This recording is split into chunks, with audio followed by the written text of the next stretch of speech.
Fala pessoal, Janser aqui. No vídeo de hoje a gente vai estar falando aqui sobre as configurações de visibilidade da nossa flat list, que são aqui as propriedades onViewableItemsChanged e ViewabilityConfig, e a gente vai estar aprendendo, né, entendendo como usar essas propriedades para poder controlar, executar funções baseado na visibilidade dos itens, né, dos elementos dessa nossa lista. Então aqui no onViewableItemsChanged, a gente pode ver que aqui ele é uma função, né, uma callback, que ela vai ser executado quando satisfazer, né, alguma das opções que a gente colocar aqui no ViewabilityConfig forem satisfeitas.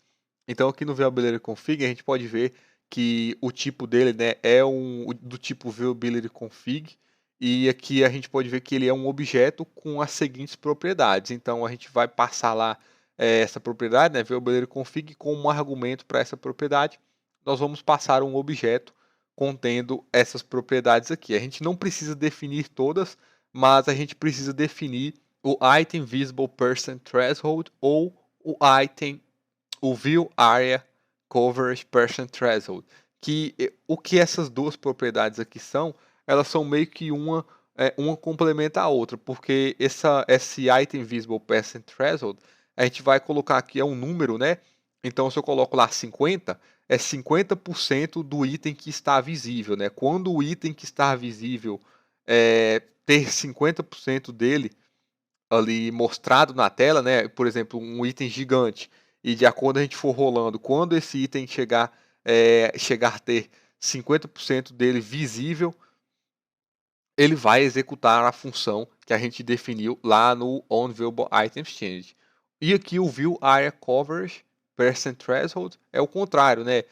Se a gente colocar aqui 50, é quando 50% do elemento que está na tela estiver coberto, né, não estiver sendo mostrado na tela, ele vai executar a função que a gente definiu lá no onViewableItemsChanged.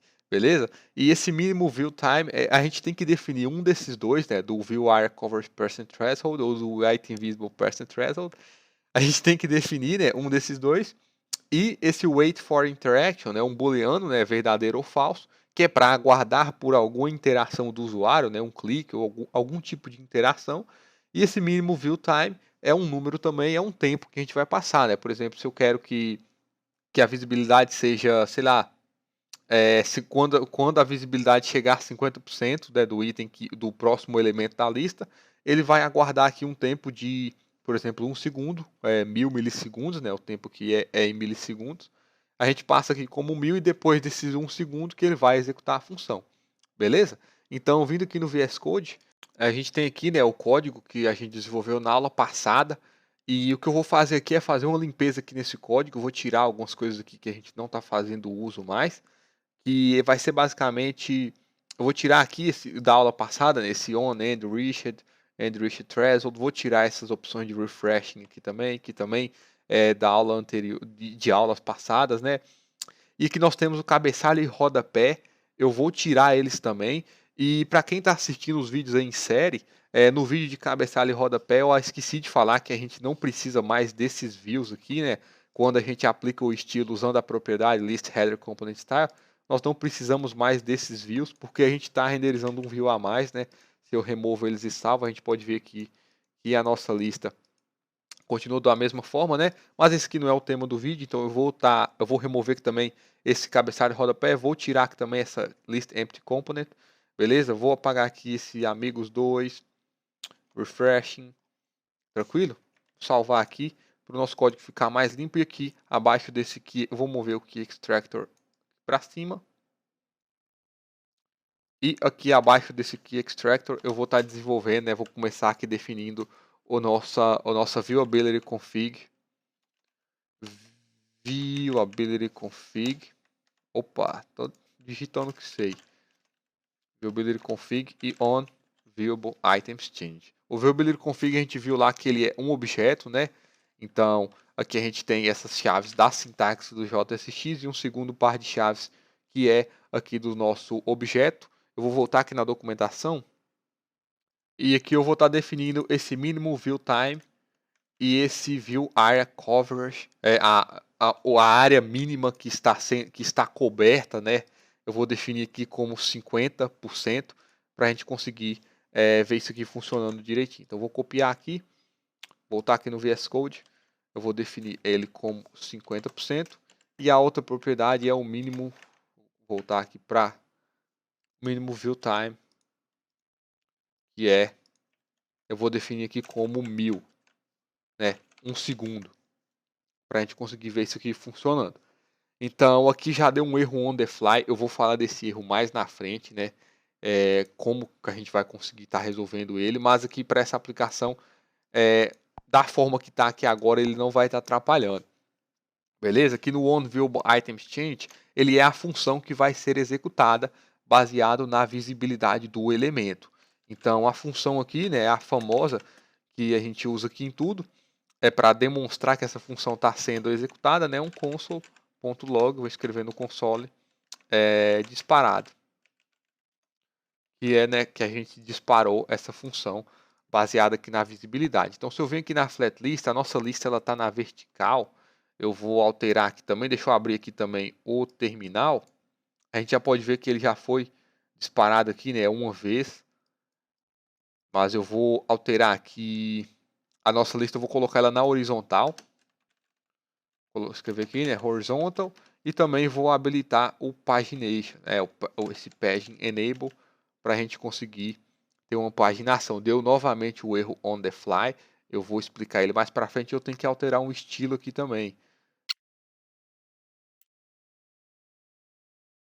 Então, o que eu fiz aqui foi definir na horizontal, habilitei a paginação e defini um estilo aqui na nossa lista. Deixa eu abrir aqui a lista e eu peguei aqui, né, a largura da tela, importei o Dimensions, né, que é uma biblioteca aqui do React Native. Não é bem uma biblioteca, né? Tipo, ele é um objeto contendo as dimensões. Eu extraí a altura e a largura e aqui no estilo do nosso elemento, né, do container de cada elemento da lista, eu coloquei a largura como a largura da tela. E como a gente habilitou a paginação, nós conseguimos, né, deslizar a nossa lista e ter aqui essa animação, né, de paginação. Tranquilo? Então deixa eu abrir aqui o terminal e a gente já tem aqui alguns disparados, né, que foi devido a essa movimentação nossa de rolar aqui a lista, né?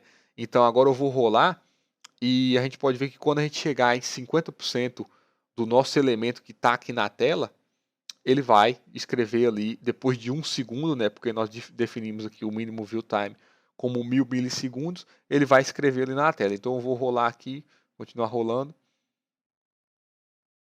E a gente pode ver que eu continuei rolando, né? Eu passei um pouco mais aqui para frente, mas ele escreveu aqui o disparado no nosso terminal. Eu posso definir esse mínimo view time aqui para 0, né? Para ele fazer instantaneamente. E aqui a gente teve novamente esse erro on the fly. Eu vou explicar ele aqui melhor. Tem que fechar a aplicação, abrir ela aqui de novo.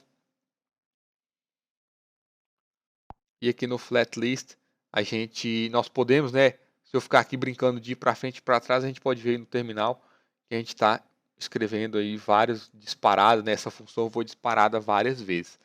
E agora sobre esse erro on the fly, porque a nossa flat list ela não aceita que nós alteremos a função, essa função aqui, que no caso é somente um console log do onViewAbleItemExchange, a gente não pode alterar essa função enquanto a lista ela está sendo renderizada, né? Ela está sendo mostrada na tela. E sempre que a gente fazer essa alteração, ele vai dar esse erro on the fly. Mas você percebeu aí que nós não mudamos nada aqui dessa função, né? Mas o que a gente fez o que acontece, né, é que quando o React ele renderiza novamente a tela, ele meio que recria essa função que a gente está definindo aqui no onViewAbleItemExchange. E para o React, essa função que foi recriada, ela possui os mesmos valores, mas para o React ele é uma nova função.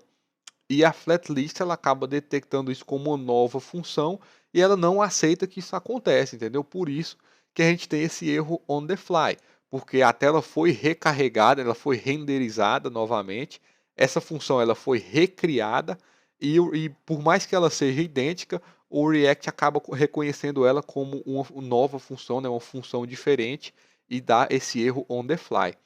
Então, o que eu vou fazer aqui, eu vou forçar essa renderização da tela usando o hook use state, e para a gente poder conseguir ver que quando a gente recarrega o estado da nossa tela, a gente vai ter esse erro on the fly por causa disso, beleza?